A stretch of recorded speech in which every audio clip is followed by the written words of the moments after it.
వేదాంత పరిచయము పరిభాష. పంచకోశాలు అంటే ఏమిటి?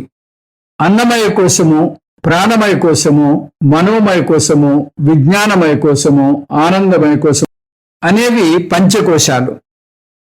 అన్నమయ కోశం అంటే ఏమిటి? అన్నరసంతో పుట్టి అన్నరసంతో వృద్ధి చెంది అన్నరూప వృద్ధిలో విలీనమవుతోంది అన్నమయ కోశం. ఇది స్థూల శరీరం. ప్రాణమయ కోశం అంటే ఏమిటి?